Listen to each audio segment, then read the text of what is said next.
Assalamualaikum warahmatullahi wabarakatuh. Ya, eh, malam hari ini kita berdiskusi mengenai ancaman ketahanan pertahanan negara ya. Tadi sudah didiskusikan dengan menimbulkan 4 pertanyaan. Ya. Eh, Pada dasarnya pertanyaan yang dilontarkan tadi memang masih bersifat tentang pertahanan keamanan kan. Kemudian ancaman-ancamannya.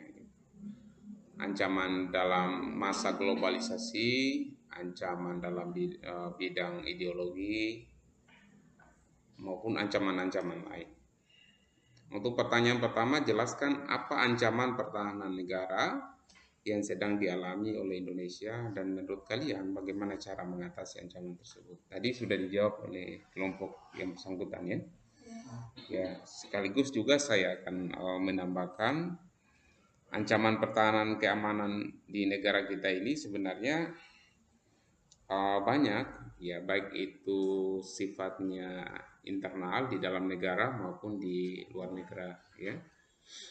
Untuk di dalam negara itu salah satunya adalah masalah korupsi. Korupsi kalau tidak ditangani dengan baik ini akan menghancurkan negara karena akan menciptakan multi efek. Anda bayangkan kalau uang negara itu digelontorkan kepada daerah, kemudian uang yang kurang lebih 1 triliun itu dikorupsi oleh orang-orang tertentu. Yang seharusnya uang 1 triliun itu dimanfaatkan dan digunakan sebesar-besarnya untuk kepentingan masyarakat, tetapi ternyata dikorupsi oleh orang-orang tertentu dan memperkaya dirinya sendiri. Maka boleh jadi yang kaya semakin kaya, yang miskin tanpa menderita. Gitu. Kalau terjadi seperti itu, maka tatanan kenegaraan kita akan rapuh, akan rontok. Ya, VOC dulu hancur karena korupsi.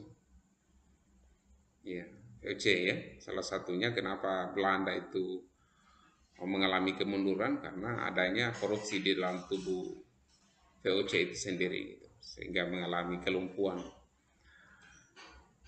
Di negara manapun, namanya korupsi itu tetap akan melumpuhkan negara itu sendiri. Bahkan di negara maju pun, kalau terlalu banyak korupsi, maka boleh jadi negara itu akan mengalami keruntuhan. Belum lagi bicara tadi tentang narkoba. Generasi muda banyak yang terjaring, banyak yang menjadi korban, bahkan pelaku pengedar dari narkoba itu sendiri. Kebanyakan anak-anak muda, kalangan artis, seniman, ya, ataupun orang-orang yang sedang frustasi. Kalau sudah anak muda, kemudian sedang frustasi, sedang suka happy-happy, bergaul tidak jelas temannya, kemudian hidup di wilayah atau di tempat hiburan, maka kemungkinan besar dia akan masuk dalam kalangan kelompok para pencinta narkoba itu sendiri. Nauzubillah min dzalik. Belum lagi kita berbicara tentang masalah kemiskinan, teman-teman. Ya, imbas dari korupsi misalnya. Imbas dari mungkin kebijakan dari pemerintah yang kurang berpihak kepada masyarakat miskin. Ataupun kemiskinan karena perilaku dari masyarakat itu sendiri. Ada kemiskinan banyak jenisnya. Ada kemiskinan musiman misalnya. Kemiskinan musiman itu apabila sudah musim ombak, para nelayan tidak lagi mencari ikan. Itu bisa menciptakan kemiskinan sementara gitu, ya. Kemiskinan musiman. Ada juga kemiskinan struktural. Kemiskinan struktural itu karena banyaknya PHK di perusahaan. Ada juga kemiskinan karena kebijakan pemerintah. Ada juga kemiskinan karena perilaku dia yang tidak bisa menahan diri dalam segala kebutuhannya. gajinya 2 juta dihabiskan untuk foya-foya, bahkan banyak utang, padahal masih muda. Ini bisa menjadi ancaman bagi negara dalam internal. Ya. Masih banyak lah. Belum lagi masalah pendidikan kita. Masalah pendidikan kita kalau tidak dibenahi dengan baik, kalau tidak disediakan fasilitas yang memadai, para guru, para dosen, anak siswa didik, mahasiswa, kalau tidak belajar dengan baik, maka kita akan dijajah oleh negara yang lain. Karena kita tidak membaca perubahan zaman. Kalau anak-anak muda sekarang tidak belajar tentang perubahan zaman, tidak belajar tentang ilmu pengetahuan yang didalaminya, tidak belajar tentang perkembangan teknologi, maka boleh jadi juga kita akan menjadi negara yang terbelakang.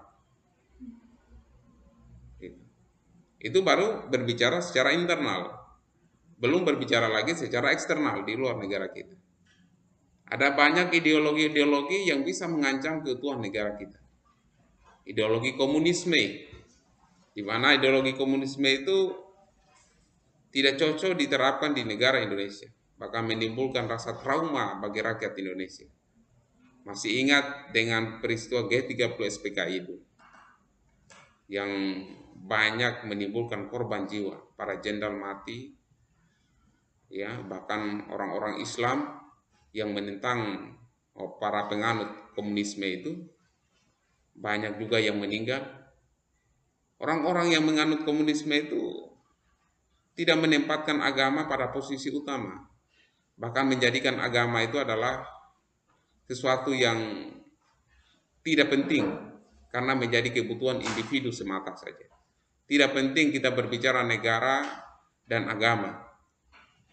Karena kalau kita berbicara negara, kita berbicara sesuatu yang sekuler, kepentingan duniawi. Sedangkan di Indonesia mengajarkan tentang Pancasila, sila pertama ketuhanan yang Maha Esa. Tentu itu sangat berlawanan dengan antara Pancasila dan komunisme. Belum lagi tentang kapitalisme, sistem kapitalisme, di mana kapitalisme itu menciptakan suatu masyarakat yang kaya semakin kaya, yang miskin semakin melarat, semakin miskin semakin tidak punya apa-apa. Karena kenapa? Kekayaan itu hanya dimiliki oleh segelintir orang. Sedangkan banyak masyarakat yang terlunta-lunta, mereka tidak bekerja, mereka pengangguran, mereka miskin, mereka tidak mendapatkan bantuan, tidak diberdayakan. Maka yang kaya semakin kaya, yang miskin semakin sengsara hidupnya. Itu adalah ideologi komunisme yang tidak sesuai dengan nilai-nilai Pancasila. Pancasila mengajarkan tentang gotong royong, yang kaya membantu yang miskin, yang miskin juga bisa membantu yang kaya sebatas kemampuannya. Itulah yang diajarkan dalam Pancasila. Jadi tidak boleh yang kaya juga merasa dirinya kaya kemudian tidak berderma, tidak menyumbang, tidak bersedekah, tidak zakat, tidak infak, ya, tidak mengulurkan tangan kepada orang-orang miskin, kepada orang-orang papa, kepada orang tua jompo, anak-anak yatim piatu dan sebagainya. Itu sangat dilarang oleh negara kita sendiri dan agama kita sendiri. Iya. Belum lagi kita berbicara tentang terorisme. Itu ancaman dari luar. Terorisme itu bukan ajaran nenek moyang kita sebenarnya. Terorisme itu diajarkan dari negara-negara yang konflik, dari Timur Tengah. Tetapi di Timur Tengah juga itu hasil konspirasi para elit. Para elit yang boleh jadi mereka senang dengan namanya perang. Karena kalau sudah ada perang, pasti pasokan senjata, pasokan alat-alat tempur pasti dimasukkan di negara itu. Maka boleh jadi perang itu diciptakan untuk menciptakan bisnis baru. Karena dengan adanya perang maka akan ada pembelian alat-alat perang. Orang-orang yang menguasai itu boleh jadi mereka akan semakin senang karena alat-alatnya semakin banyak dibeli karena kondisi perang. Belum lagi kita berbicara ideologi-ideologi yang lain, ateisme misalnya, ya, di mana ada sekelompok orang yang mengakui bahwa tidak ada Tuhan, yang ada hanyalah manusia yang hidup secara biologis. Dia dilahirkan, kemudian dia tumbuh sampai besar, kemudian mati. Kemudian mereka tidak mempertanggungjawabkan perbuatannya di dunia. Itu ateisme. Orang-orang tidak percaya adanya Tuhan. Orang-orang yang tidak percaya adanya hari kemudian. Orang-orang yang tidak mempercaya adanya surga dan neraka. Orang-orang yang tidak percaya adanya malaikat. Orang-orang yang tidak percaya adanya siksa kubur dan lain sebagainya. Orang-orang ateisme itu. Sehingga apa yang terjadi? Orang-orang itu hanya mengejar kepentingan duniawi saja. Mengejar kepentingan harta, kepentingan jabatan. Sedangkan kepentingan agama mereka tidak dipedulikan. Karena mereka tidak percaya adanya Tuhan. Sementara dalam Pancasila mengajarkan tentang ketuhanan Yang Maha Esa. Jadi ideologi paham-paham yang seperti itulah yang bisa mengancam keutuhan negara Republik Indonesia. Belum lagi penjajahan secara ekonomi. Sekarang negara kita banyak utangnya. Di negara-negara katakanlah China, di IMF mungkin ada. Atau di negara-negara maju kita banyak utang. Ini bisa jadi akan menjadi alat untuk mengontrol negara kita sendiri. Kita lihat saja banyak perdebatan, minta maaf. Ada orang-orang asing yang masuk di negara kita, kemudian mereka menjadi para pekerja, sementara rakyat pribumi banyak pengangguran. Sangat kontradiksi. Sangat kontras dengan kehidupan yang ada di negara kita sendiri. Kita memerlukan tenaga dari luar, tetapi banyak putra-putri yang ada di Indonesia pengangguran. Bagaimana bisa? Mungkin kalau tenaga-tenaga ahli, yang ahli dalam bidang IT, boleh jadi 1-2 orang yang datang di Indonesia untuk mengajarkan kepada rakyat di pribumi. Tetapi kalau yang datang ribuan, puluhan ribu, bahkan mungkin ratusan ribu yang datang, itu bukan lagi yang didatangkan tenaga ahli, sudah buruh kasar yang didatangkan di situ. Sementara banyak rakyat Indonesia menganggur, anak-anak muda banyak. Kenapa tidak digunakan tenaga-tenaga yang ada di Indonesia? Itu menjadi ancaman sebenarnya. Karena kenapa? Ya boleh jadi karena utang. Indonesia juga pernah utang di IMF dulu. Sehingga paham-paham tentang kapitalisme, individualisme, hedonisme disuntikan di negara kita. Maka wajarlah kalau misalnya ada satu negara yang banyak utangnya kepada si pengutang, negara yang mengutangi. Maka negara yang mengutangi bukan hanya memberikan uangnya, tetapi ada sistem, ada tujuan yang mereka ingin capai. Tidak ada makan gratis sekarang. Tidak ada makan gratis. Kalaupun ada makan gratis, mungkin ada kepentingan di balik makan gratis itu. Dia lihat saja para caleg itu, pura-pura mari makan sini. Ternyata mereka pura-pura mau ingin mendapatkan suara. Kalaupun ada makan gratis, ya boleh jadi tetangga kita. Gitu. Tapi selebihnya boleh jadi mereka punya kepentingan di balik makan gratis itu sendiri. Gitu.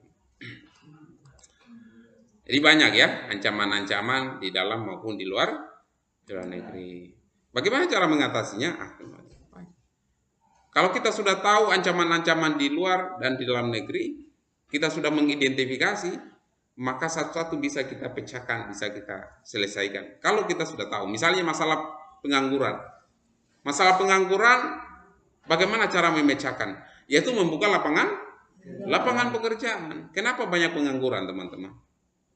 Karena para tenaga kerja jauh lebih besar daripada tempat kerjanya yang disediakan. Ini ada ribuan yang mencari kerja, sementara lapangan pekerjaan hanya 1-2 tempat saja. Bagaimana mau menyerap semuanya? Akhirnya sisanya menganggur. Sekarang bagaimana cara membuka lapangan pekerjaan itu? Bisa kita masuk dalam perusahaan, bisa kita masuk menjadi tenaga pegawai negeri sipil. Tetapi bisa juga kita menjadi wirausaha, menjadi pengusaha, menjadi pedagang, ya, daripada kita nganggur, jadi pedagang, buka usaha. Jangan hanya melamun saja di dalam kamar, kemudian bersedih mengeluarkan air mata. Apa yang terjadi dengan saya sendiri? Gitu. Ya. Itu namanya meratapi kesedihan dengan kebodohannya sendiri. Iya. Oleh karena itu anak-anak muda sekarang harus bangkit gitu. Ya. Sekarang kita, ya teman-teman mungkin sudah sebagian sudah pada kerja, ya. Tetapi bermasalah di kerja, tempat kerjanya kita itu mungkin terlalu banyak tuntutan, terlalu banyak pekerjaan job, ya. Dari pagi mungkin sampai sore hari, bahkan bisa sampai malam hari. Gitu.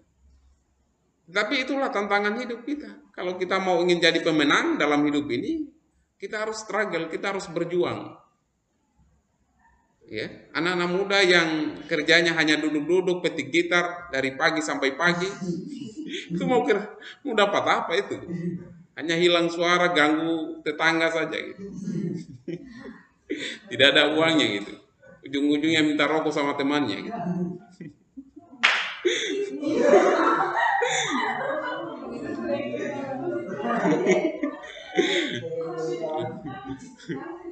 Ya, tepuk tangan karena pernah merasakan itu. Ya, jadi banyak ya. Cara memecahkan masalah, teman-teman, saya tidak perlu satu persatu saya uraikan ya, karena waktu kita sangat terbatas sekali. Cara memecahkan permasalahan itu, identifikasi dulu akar masalahnya. Jadi ada masalah, akar masalah, dari akar masalah itu kita bisa pecahkan masalah.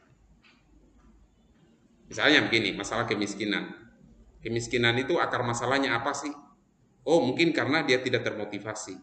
Maka pemecahannya bangkitkan semangatnya. Gitu. Masalah kemiskinan, katakanlah ada kebijakan pemerintah yang tidak pro rakyat.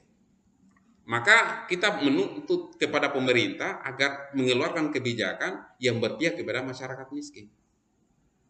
Jadi tahu dulu akar masalahnya, masalah dan akar masalah kemudian kita pecahkan. Gitu. Tetapi kalau kita tahu masalahnya, kemudian tidak tahu akar masalahnya, bagaimana mau pecahkan? Tidak bisa. Gitu. Saya ambil contoh lagi, ya, supaya tahu ini bagaimana cara memecahkan masalah. Yang sederhana, kebakaran itu masalah tidak? Masalah. Sekarang kita cari tahu akar masalahnya. Kenapa sampai terjadi kebakaran? Cari tahu, mungkin ada kompor yang dinyalakan, goreng ikan, kemudian ibu-ibu pergi koja-koja di luar, gosip apa segala macam, meledak kompornya. Terlalu asik dengan gosip, akhirnya dapurnya kebakaran. Pak, dia bilang masih mendingan Pak, kebakaran di dapurnya, tapi kalau semuanya selesai. Billahi taufiq wal hidayah. Assalamualaikum warahmatullahi wabarakatuh. Gitu ya. Jadi harus tahu dulu masalahnya, akar masalahnya, supaya dicari tahu solusinya. Gitu. Jadi saya tidak perlu menguraikan satu persatu ya. Kemudian apabila Indonesia mendapatkan ancaman dari negara lain, apa saja yang wajib dilakukan untuk membela negara kita? Banyak. Ada ancaman. Ada ancaman. Misalnya ini bicara eksternal kan? Ada orang-orang komunisme datang di Indonesia. Pertama ingatkan mereka. Kalau bisa usir mereka. Karena mereka ini bisa menjadi ancaman. Mungkin tetangga kita, mungkin diri kita, atau mungkin bagi negara kita. Ya pertama ingatkan dulu. Bro, ini yang kau ajarkan itu, kecuali pergi di negara sana itu komunisme. Tapi kalau di sini diajarkan Pancasila, diajarkan tentang agama. Kalau kau tidak beragama, jangan datang di sini. Ya, jangan ajarkan kepada kami. Kalau bisa sadarlah, gitu. Sadar, ingatkan dia. Tetapi kalau dia sudah menjadi-jadi, ya sudah, ancam dia kalau bisa. Ancam dalam artian boleh jadi kita laporkan kepada pihak yang berwajib. Gitu. Jadi banyak cara ya. Atau ancaman misalnya agresi militer dari negara lain misalnya. Oh, kita harus ambil bambu runcing kalau tidak ada senjata, bambu runcing minimal ya. Gitu. Ambil batu, ambil apalah yang bisa kita gunakan untuk membela negara kita. Kan gitu. Membela negara kita, membela tanah air kita bagian dari jihad. Ya. Yang penting Allahu Akbar gitu. Kan gitu.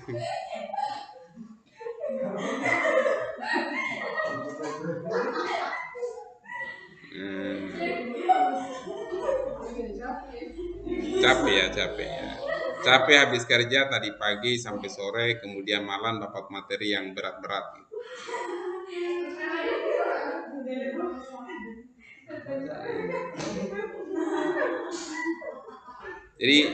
Jadi banyak hal ya yang dilakukan. Kemudian jelaskan ancaman ketahanan nasional di era globalisasi ya. Ancaman di era globalisasi itu salah satunya adalah tadi cybercrime. Nah, itu bahasa Inggris ini. Kejahatan cyber, kejahatan dunia maya. Sekarang sudah ada pembobolan bank menggunakan IT. Bahkan FB-nya kalian, media sosial kalian bisa di-hacker, bisa di-hack. Ya? Siapa yang sering di-hack gitu? Bisa dikasih kembali? Bisa kan? Karena ya sekarang kan sistem keamanannya di media sosial sudah semakin dipertahankan juga. Meskipun dipertahankan, ada juga lemahnya. Namanya teknologi tidak ada yang sempurna. Ya, tidak sempurna. Semacam gini teman-teman. Dulu itu masa-masanya saya virus komputer itu sangat ditakuti masa-masanya. Sekarang virus komputer itu bukan menjadi perbincangan yang hangat, kecuali virus corona kan gitu. Kalau masa-masanya saya dulu sangat takut namanya virus komputer, karena pada saat masuknya virus itu kadangkala down itu komputer kita, kadangkala mati karena awalnya diserang softwarenya, perangkat lunaknya. Lama kelamaan rusak perangkat lunaknya, mempengaruhi perangkat kerasnya, bisa down ya. Yang tadinya kita kerja skripsi, kerja tugas, tiba-tiba tidak menyala, tiba-tiba error, padahal sebentar mau kumpul, pusing kita, ya, selesai barang. Nah, itu yang ditakutkan di masa-masa saya, ya. Tetapi ternyata itu dibuat oleh orang-orang tertentu. Dan ternyata ada penangkalnya juga. Jadi ada penyakit, ada obat. Tuhan juga sudah menciptakan ada penyakit, ada obat. Ada corona, ada obatnya corona. Ada virus dulu macam-macam ya. Trojan, ada Trojan dulu virusnya. Kemudian yang keempat, jelaskan strategi pembinaan ketahanan nasional dan bidang ideologi. Kita kan ideologi Pancasila kan? Gitu. Nah, bagaimana cara membina masyarakat dalam bidang ideologi? Nah, itu sebenarnya ya. Satu, mengajarkan ideologi Pancasila di semua lini, di semua kampus, di semua sekolah. Ajarkan. Bahkan di semua agama diajarkan. Tanpa kecuali. Warga yang pendatang, warga asli, semuanya diajarkan tentang ideologi Pancasila. Bahwa Pancasila itu satu ketuhanan yang Maha Esa. Kita harus percaya adanya Tuhan, kita harus percaya di dalam negara kita ini ada perbedaan agama masing-masing yang tidak boleh saling dicampur baurkan, tidak boleh saling menghina, dan tidak boleh saling menyudutkan satu sama lain. Agama Islam silakan beribadah pada agamanya, agama lain silakan juga beribadah sesuai dengan agama dan kepercayaan. Kemanusiaan yang adil dan beradab, bahwa di negara kita juga ini ada adab, ada keadilan yang harus kita junjung dengan tinggi. Jangan sampai kebencian terhadap suatu kaum menjadikan kita tidak adil memperlakukan kelompok yang lain. Maka adillah, karena adil itu mendekatkan diri kita kepada Tuhan yang Maha Kuasa. Ya, persatuan Indonesia, bahwa di negara kita ini butuh namanya persatuan. Kita berbeda, tetapi satu tujuan bagaimana kita memajukan negara kita. Kita berbeda suku, ras, warna kulit, bentuk rambut, mungkin warna rambut, ya. Tetapi kita satu dalam Bhinneka Tunggal Ika. Berbeda-beda tapi satu jua. Kerakyatan yang dipimpin oleh hikmat kebijaksanaan dalam permusyawaratan perwakilan. Bahwa setiap keputusan yang kita ambil, alangkah baiknya dimusyawarakan. Dalam proses politik kita, alangkah baiknya aspirasi yang kita bangun, aspirasi dari rakyat itu disampaikan kepada anggota legislatif untuk menyampaikan kepada eksekutif dan meneruskan untuk direalisasikan oleh eksekutif itu sendiri. Ada keterwakilan, ada lembaga perwakilan rakyat. Pak, sekarang lembaga perwakilan rakyat, salah satunya DPR, Pak, tidak berfungsi dengan baik. Apa yang harus kita lakukan? Selalu suarakan untuk menyuarakan aspirasi itu, karena menyuarakan aspirasi sekarang bukan hanya di anggota DPR kan? Di media sosial Anda buat status saja itu sudah bisa viral itu. Hari ini jalan-jalan di jalan A, di lorong A, kemudian hancur lorongnya, baru berapa hari dibangun, oh foto, tak. Kemudian upload di grup WA, grup Facebook, grup macam-macam. Ya. Itu pasti viral itu. Akan ditahu oleh wali kota tanpa kita berhadapan lagi dengan DPR. Jadi tidak perlu lagi kita datang di DPR. Sekarang sudah gunakan teknologi, aspirasi Anda kemungkinan akan direalisasikan. Kemudian setelah diajarkan, kemudian dipraktekkan. Setelah dipraktekkan dalam kehidupan sehari-hari tentang ideologi Pancasila itu, baru akan menjadi satu kebiasaan, habit, dan akan menjadi karakter bagi kita. Karakter Pancasila. Kerakyatan yang dipimpin oleh hikmat kebijaksanaan dalam permusyawaratan perwakilan. Jadi ya, itu ya kita berbicara tentang yang pengambilan keputusan tadi ya. Kemudian yang kelima itu adalah keadilan sosial bagi seluruh rakyat Indonesia. Jadi ya keadilan itu penting dari Sabang sampai Merauke. Bahkan dulu ada yang mengatakan tidak boleh terlalu sentralisme, karena sentralisme pembangunan itu hanya terpusat di daerah Jawa saja. Nah, sekarang dengan adanya otonomi daerah, semua daerah bisa berpeluang untuk membangun daerahnya masing-masing. Tergantung kepala daerahnya, tergantung bupatinya, tergantung wali kotanya, tergantung gubernurnya. Kalau bupatinya bupati ongol-ongol, mau membangun bagaimana? Kalau wali kotanya juga wali kota sudah ada telinganya tidak digunakan untuk mendengarkan aspirasi masyarakat, ada matanya tidak melihat kerusakan-kerusakan jahiliyah yang ada di masyarakat, ada tangannya tidak digunakan untuk menghentikan kejahatan, ada kekuasaannya, dia tidak gunakan untuk mengeluarkan kebijakan yang berpihak kepada masyarakat. Maka mereka itulah kaum-kaum jahiliyah, pemimpin-pemimpin jahiliyah. Pemimpin tapi bodoh. Ya. Ya gitu. Tuhan sudah menciptakan dia dengan segala macam indera, tetapi tidak digunakan untuk kebaikan. Namanya pemimpin jahiliyah. Ya. Pak, kalau ada pemimpin jahiliyah berarti rakyatnya jahiliyah juga, Pak. Ya, semoga kita tidak termasuk rakyat yang jahiliyah. Ya. Ya. Oleh karena itu, ya nanti pilihlah pemimpin yang amanah, yang adil bagi rakyat Indonesia. Oke, itu saja. Terima kasih. Dan saya tutup dengan ucapan billahi taufiq wal hidayah. Assalamualaikum warahmatullahi wabarakatuh.